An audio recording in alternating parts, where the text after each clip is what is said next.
Well, good morning, everyone. I'd like to call the Agriculture and Consumer Affairs Committee to order this morning. Thank you, everyone, for being here. I know we've got lots of conflicts, and I know some of you are going to have to slip out. We've got 3 bills to hear this morning, and so we'll try to be to the point. But I want to ask Representative Joe Campbell if he'd open us up in a prayer. What number? 26. Huh? Oh, 15. I'm sorry, I read it wrong. Father, we thank you for this day. We thank you for the opportunity that we have to serve the people for Georgia and to serve you. And we just pray for guidance in your hand on all that we do. And we pray that what we do honors you. And we pray you bless this meeting in Jesus' name. Amen. Thank you very much.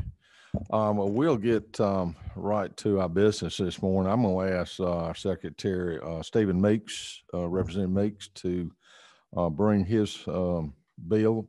This committee has not seen this bill, HB 693. So, Representative, I'll ask you to go right into it. Yep. Thank you, Mr. Chairman. Good morning, members of the committee. Bring to you House Bill 693, LC 44-1695. As we begin to, as soon as possible and as it dries out, Chairman Watson, we got 2 inches last night, we will begin the preparation of land for planting this season. And farm equipment today is not getting any smaller, it's getting bigger. We've had some issues of recent with farm equipment being transported. As neighbors in small communities, everybody knows everybody and everybody knows who the tractor driver is. So we all make an effort to share the road as we are moving farm equipment around.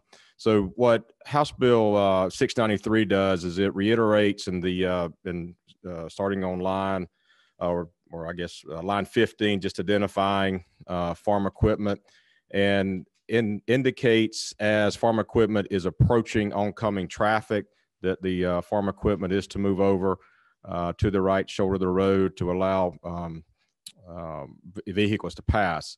Starting on line 34 is where we get to if there are impediments of farm equipment that cannot get off the road.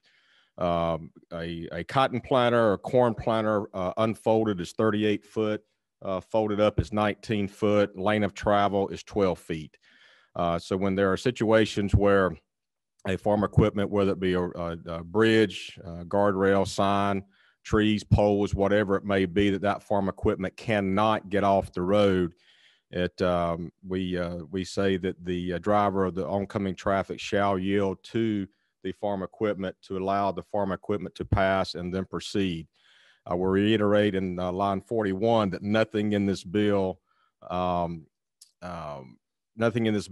the operator of the tractor the ability to disregard safety for anyone else on the highway. We make an effort every day as we're moving around to drive with regard to all persons on the highway, and this is just the line 41 through 43 just reiterates that ability or that responsibility is not removed, that it still remains on the operator. So, Mr. Chairman, that is the bill. Be happy to answer any questions if there are any.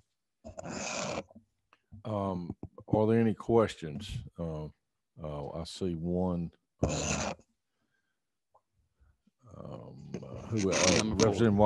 Chairman Watson. Thank you, Mr. Chairman. I just wanted to thank Representative Meeks for bringing this bill forward. I think it's vitally important. It's got to where we have to a lot of times wait to Sundays and days that we know traffic is going to be down to move our equipment, just from a safety standpoint. But people on the roadways are driving faster and they're not thinking, and we've got these slow moving vehicles that are extremely wide. And I feel like this will hopefully provide some relief and some help as we continue to try to do the job that we have to do and make sure that everybody's got food and fiber. So thank you for bringing this bill. And at the appropriate time, I'd like to make a motion. Are there any other questions from the committee? This would be the time to ask those. Seeing none, I'll certainly entertain that motion. Motion to pass. Do it. Do I have a second? I have a second. Any other discussion or questions? All in favor say aye. Opposed, like sign. Motion passes. And we also have Representative Mitchell online. Welcome this morning. Glad you're able to join us. Did we have a vote by you, Representative? Yes, obviously farm equipment should be able to travel where it needs to. I'm assuming there's separate space in the code for dealing with weight limits and if we're allowing farm equipment where it wasn't before.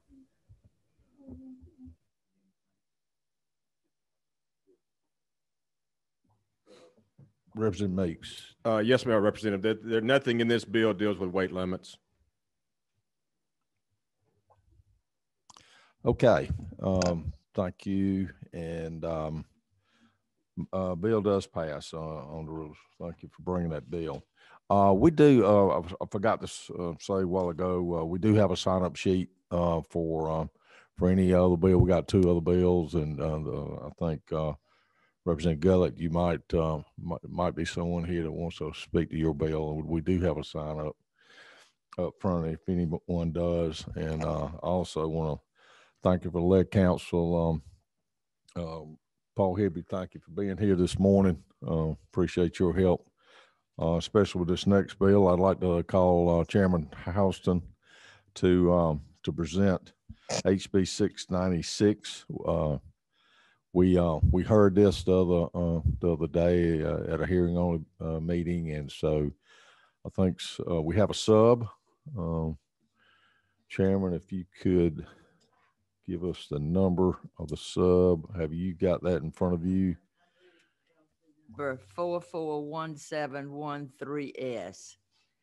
I'm sorry, this sub was not ready yesterday afternoon, and I've just had a chance to look at it. But one of the first changes that I see, we had omitted having an oversight committee, and on line 94, we put in an oversight committee, and the oversight committee is composed of the chairperson of the House Agriculture and Consumer Affairs and the chairperson of the Senate Agriculture and Consumer Affairs, and one appointment by the Speaker and one appointment by the President of the Senate. So we'd have legislative oversight.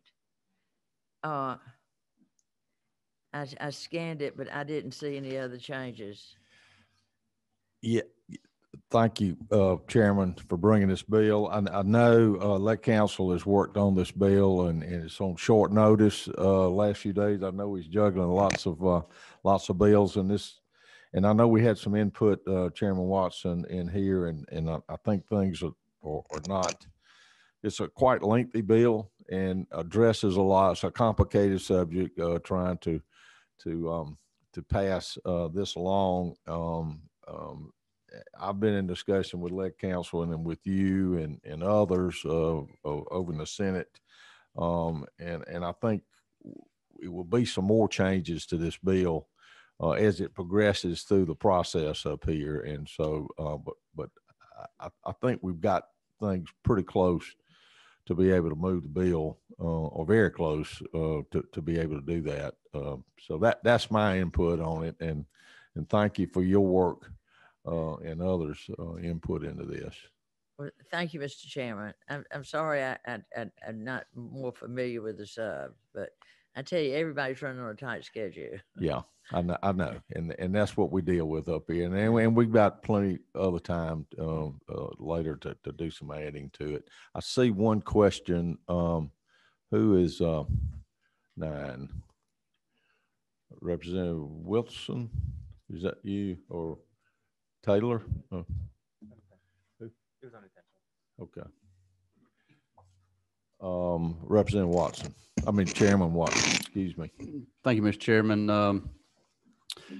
Madam Chair, I think this is a good bill, and obviously I don't want to hold up the bill, but I do have some concerns, I guess, as we kind of move through the process, that we can maybe keep looking at some issues within it, even from a from a reporting standpoint and how the markets are being utilized, is requiring the authority to maybe do some certain things. Just kind of thought about it for a while, and I want to make sure that, you know, if they're farmers markets, that you know, farmers still have access, and that they don't become taken over by other entities, and food safety, of course, is huge for us. And we want some food safety is one of the main reasons I want to do this. It's very, very important. Which kind of goes with the reporting. You know, if we've got, you know, just make sure that the authority is requiring some food safety regulatory stuff and some reporting stuff that they can bring back to us, and make sure that they're just being operated like they should be. So thank you. Thank you. And I think the chairman has been talking with the Senate about this food safety, and this is all something new of putting in a bill, because we were trying to sort of mimic the authority that the fairgrounds had by having the oversight and things like that. And I do agree with you. We need food safety. Well, thank you, Chairman. Are there any questions? I see also Commissioner Black here this morning. Have you got any comments to the bill, to the sub?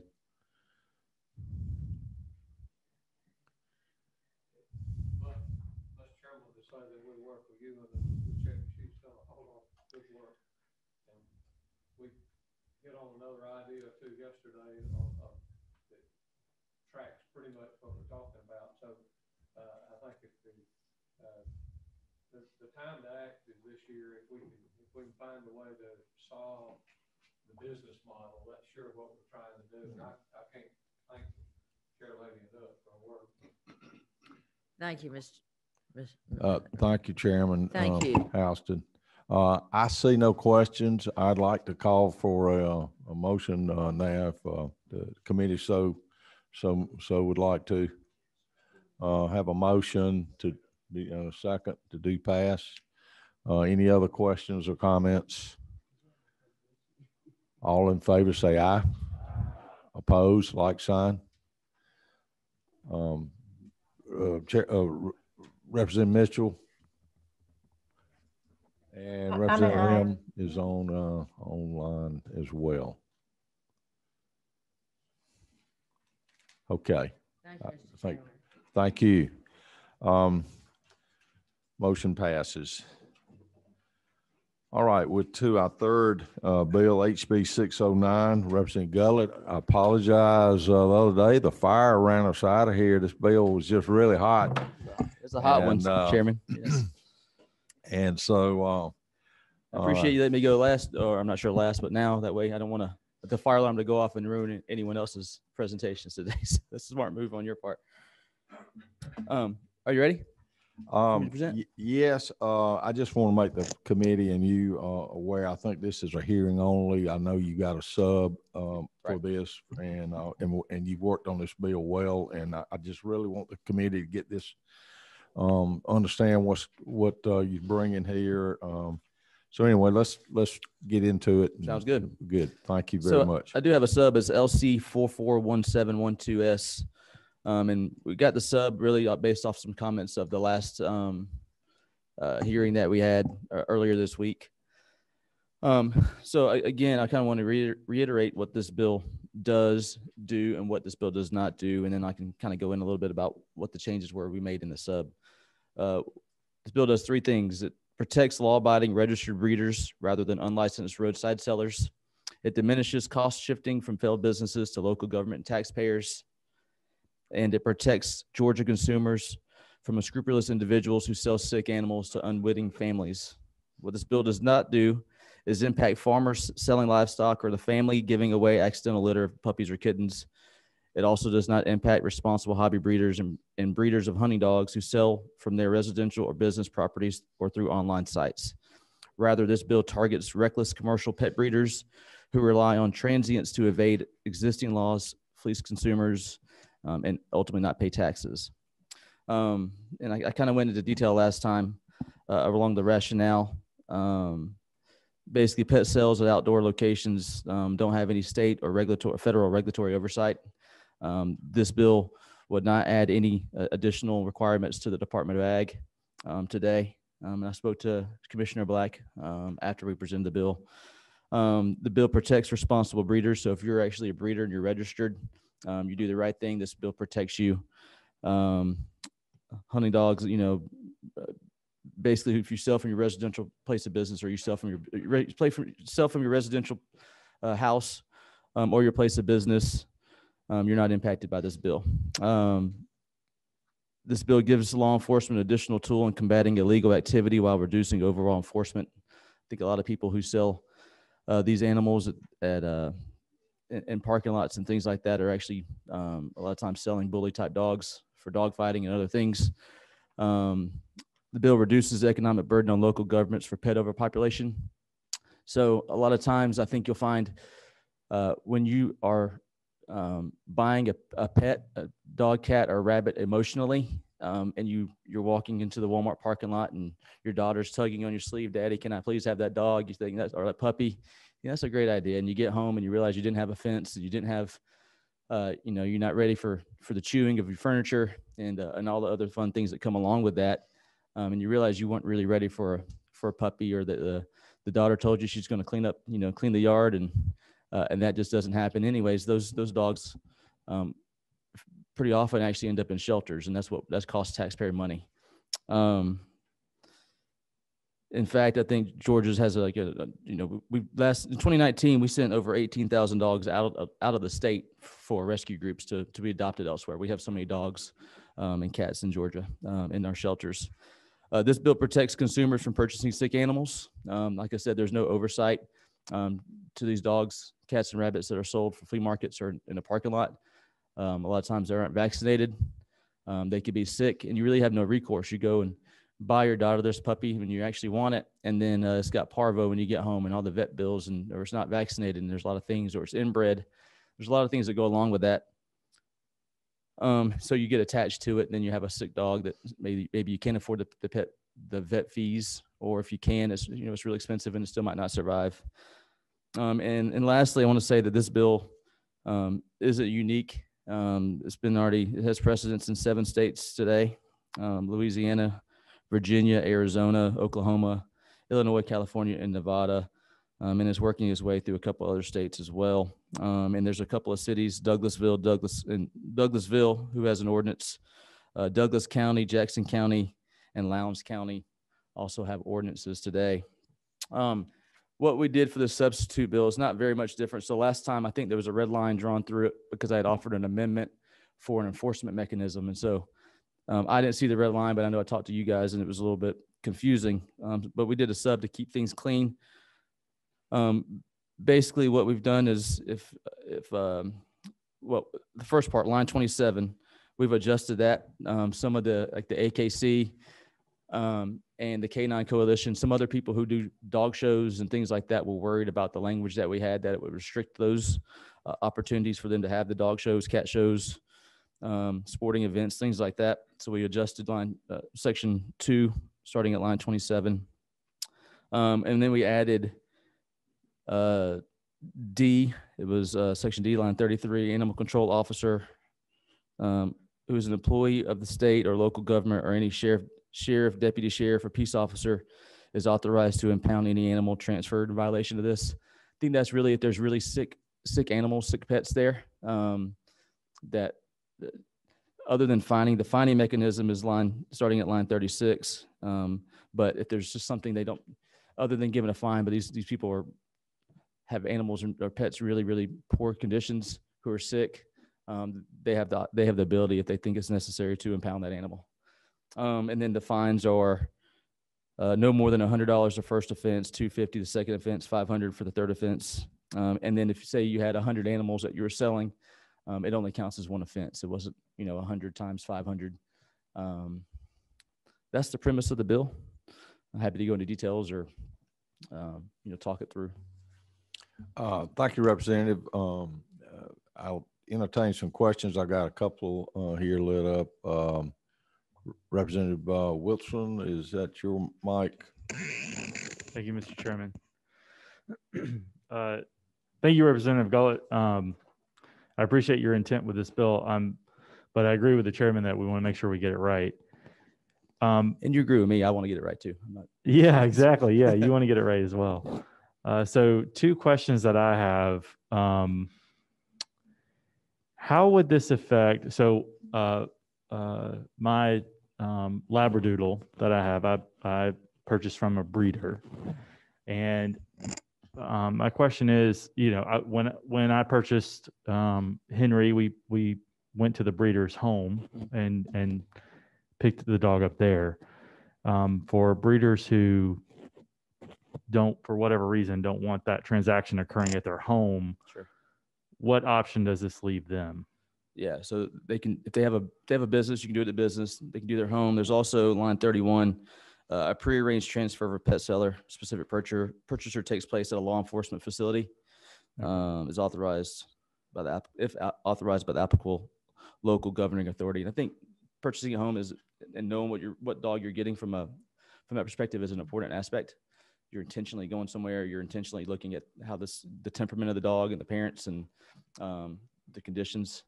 That's an important aspect, but we do have that caveat as part of line 31. Okay. So they would need to make arrangements at the That's right. local police station or fire That's right. department or something. Okay. And I know with Craigslist sellings and things like that, people have been urged to do that. So I appreciate that. My other question, and last one, Mr. Chairman, is has there been thought to whether this might actually increase instances of what we're trying to prevent here? And what I mean is, if puppies aren't being able to be sold in the Walmart parking lot, don't those puppies wind up at the shelter anyway? No, so you can give the dog away for free. I think majority of the things that you're seeing are people who didn't have an accidental litter who are selling these dogs. It's people who are intentionally breeding their dog over and over and over and over, and then not having an opportunity to actually not having a way to get rid of it. They're trying to make a quick buck, overbreeding. Today in Georgia, you can sell 1 litter per year of your dog, but this is not what you're finding out there. It's not the accidental litter that you're going to charge, hey, I got a purebred, whatever. You can't tell when it's a puppy. So I don't think so. I think we're trying to get a wide swath of it. Does it solve everything? Probably not, but it gets most of it. And I see now in your definition for transfer, you've included for consideration, which would mean basically selling it for money. Right. Okay. Thank you. Secretary Meeks got a question. Thank you, Mr. Chairman. Mr. Goodlatte, you partially answered my question, but the follow-up to that, my question being, can local municipalities already pass ordinances to deal with this? Sure. You mentioned several that have. Right. Why don't we encourage them to do that across the state instead of it being that's a good point. state mandated? And I've talked to Chairman Perkle about the same issue, and I think Commissioner Black and I have talked about this too. The reason that I think it's important for it to be a state piece, though, a state law, is because these people are bouncing around. We're not going for just you and I going, we have an accidental litter of puppies, or or you get your one, your favorite dog that you want to breed and kind of keep the line going type of thing. And so when the local ordinances do that, they go from one flea market, they just go to the next flea market, and they're bouncing around to the different Walmarts along the way. So it's really just moving the problem. I think this is actually a problem, not people would try to evade. But local ordinances are wonderful. But I think at the end of the day, for what I'm trying to solve, they're just going to be evading the types of people who are doing this. Okay. Thank you. Thank you, Mr. Chairman.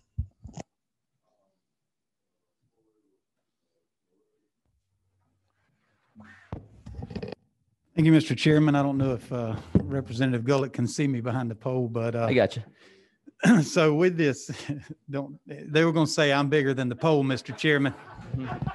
I see both sides of you, sir. I knew I shouldn't have sat beside Representative Corbett, but anyway, I have a couple of concerns, and I mentioned it the other day when we walked out of here. Mostly pertaining to my district, being in rural South Georgia, I'm almost confident in saying everybody's a hobby breeder, even though they have purebreds, English bulldogs, Labradors, German short hairs, Labradoodles, the whole works. And one of the things this bill does is sort of differentiates those from commercial. And I always like to go back to the best consumer protection practice known to mankind since Adam and Eve is buyer beware. You pull up in a Walmart parking lot and buy what you think's a Labradoodle, and all of a sudden he's a beagle when you get home or whatever. You know, there's just all these things that I'm cautious that government is trying to fix. As we mentioned, you could unintentionally have more animals because they start off real pretty. Nobody has ever held a ugly puppy that don't have good breath. But you let him get about 2.5, 3 months old, and he's chewed up half of your house, and you trying to give him away. You know, you can't hardly get rid of him. And so I'll close with this. I think one of the most important elements of what someone has already asked, I think Representative Meeks, is local governments can take action through ordinances, particularly in these counties where they're having problems that have been brought to their attention. And so, you know, one of the most difficult things to do up here is to have some of your friends bring legislation that doesn't really fit with your district first and foremost, but then is a little bit outside of what you feel comfortable governing down to local municipalities and their ordinances. But so I hope that all makes sense, and it's nothing against what I think your intent is, and that's protecting pets. I've got a miniature schnauzer named Murray. He's at home. He mostly watches Animal Planet, but I make him watch Fox News too. Well, thank you. I would like to respond. You be my friend no matter what, man. But I think I don't believe that it actually hobby breeders are now kind of at a disadvantage compared to commercial breeders, because ultimately hobby breeders, you can do 1 litter per year. You do it at your home. You do it at a prearranged location. If you happen to have a business, you do it there. So there's still opportunity there. And I don't think that really does restrict them. But your point's taken. I understand, and I understand, I think, where you're coming from. And I've been to your district. I got family in your district. So I can appreciate that. Thank you, Representative. We got a couple of people want to speak to the bill that signed up, and but first I want to go to Representative Mitchell online, and she has a question. Hi, and thank you for this bill. I certainly also see the intent and think it's a useful one. I am curious, a couple of questions. I'm curious why this is limited to cats, dogs, and rabbits, as opposed to other animals that would also have welfare concerns if maintained at, say, a flea market. And I'm also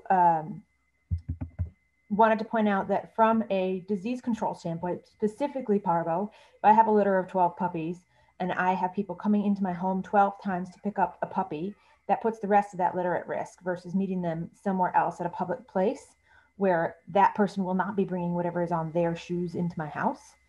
So just to be aware, I would almost discourage people from coming into the house to see puppies until I know that, especially if I have multiple litters, just as a disease risk concern.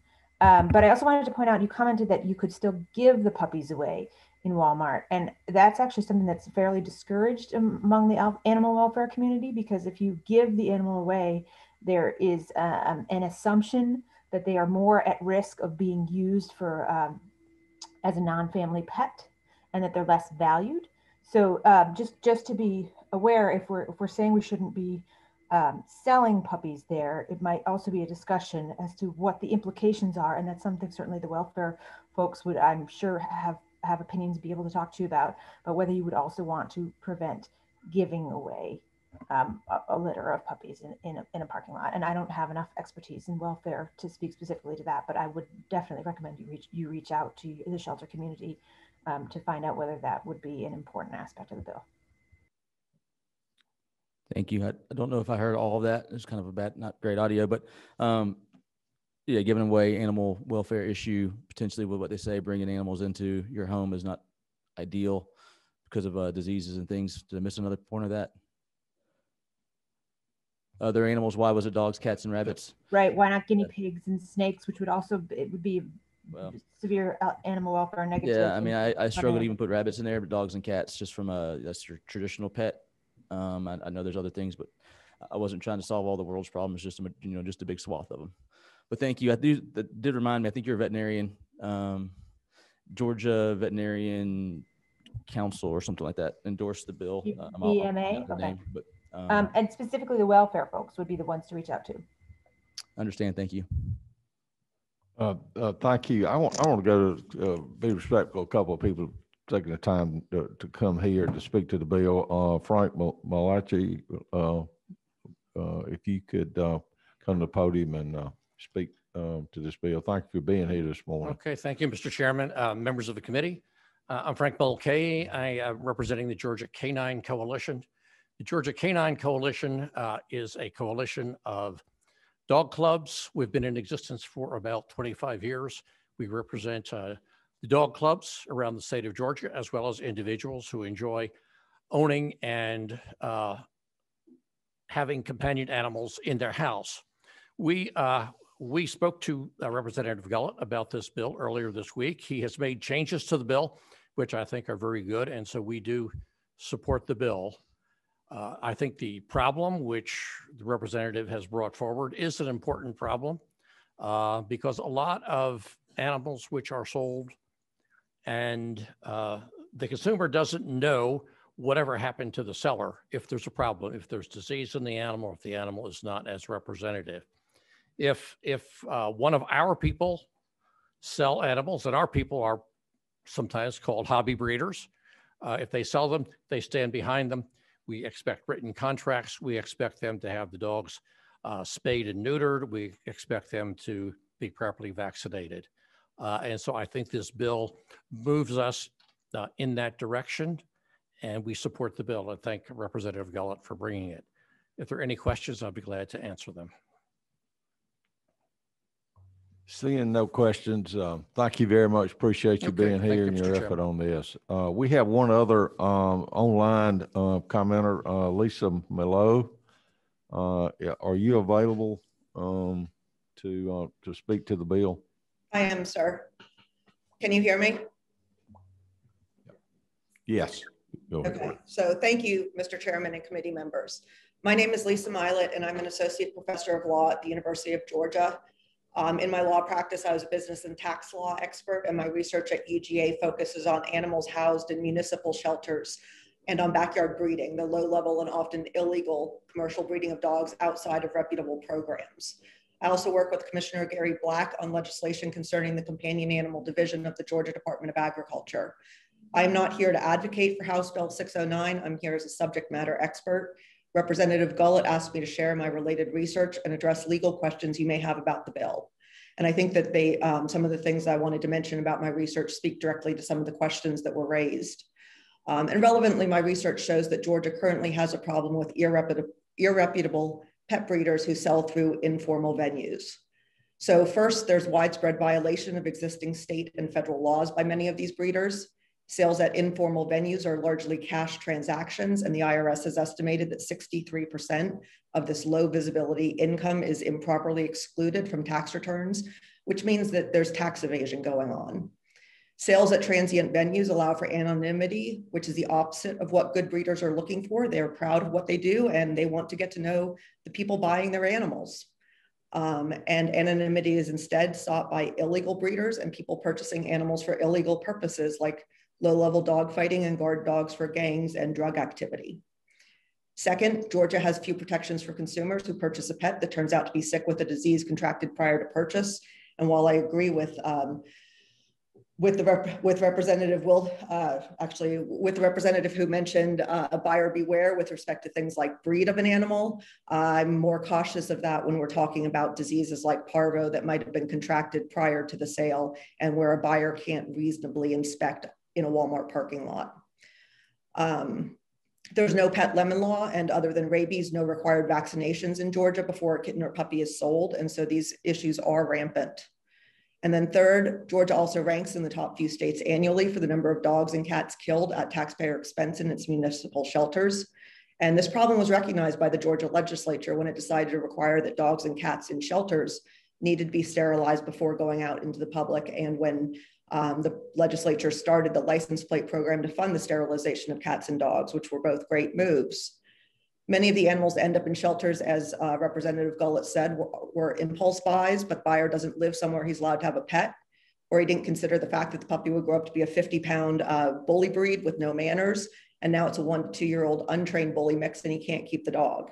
And honestly, the municipal shelters I've been in contact with would prefer that puppies that can't be sold come into the shelter as puppies rather than as 50-pound 1 to 2-year-old dogs that might have heartworms or other conditions at that point. And while we're not trying to, it's not a good idea. They don't want to increase the number of animals coming into their shelters. If they're choosing between the one that's being returned as an adult and the one that they're getting as a puppy, they'll choose the puppy any day. These problems arise more in the informal sale context than in sales from established sales venues or good breeders that a buyer needs to consciously seek out, or even unintended litters rehomed to family and friends. It also doesn't happen much in adoptions from shelters or rescue groups that require a waiting period frequently before going home with an animal. It's harder to do an impulse buy if you're contracting with a good breeder a couple months in advance, or if you have to go through a screening process with a rescue group. And then finally, I wanted to speak to the problem of whether this should be local regulation. This is a statewide problem in that many of the sales are occurring, as Representative Gullett said, in big box parking lots or at flea markets. And these are big areas where people come from all over the area. They don't just come from the county. And so the puppies and cats and rabbits that they're buying at these areas go back to the home jurisdictions, and that's when the problems come out. And then the taxpayers in that other jurisdiction end up paying for the informal sales that occurred at the flea market or in a big box parking lot.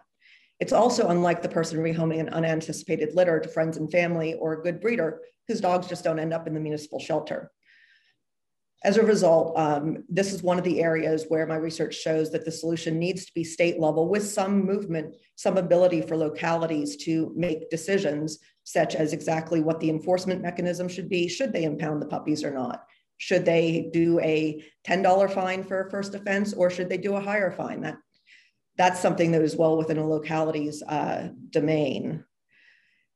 So the cost to the state of Georgia of this informal sale of pets, if you only look at the cost to municipal shelters, is tens of millions of dollars a year. And that ignores lost tax revenue. That ignores the costs on rescue groups who spend additional millions trying to rehome the animals. And it ignores the emotional burden on shelter employees who end up with these older dogs that are incredibly hard to place in their shelters. So I'd be happy to answer any questions you might have about this research and what it shows with respect to Georgia, or about other possible solutions or the legal implications of this bill. And I'm also available if Mr. Higbee would like any input on drafting when he gets into the bill more. Thank you. Well, thank you. Appreciate those comments this morning. I know you is a wealth of information on this, and I know this whole matter is can be very emotional and very controversial, and I know it's complex as well on how to deal with it. We've got a minute.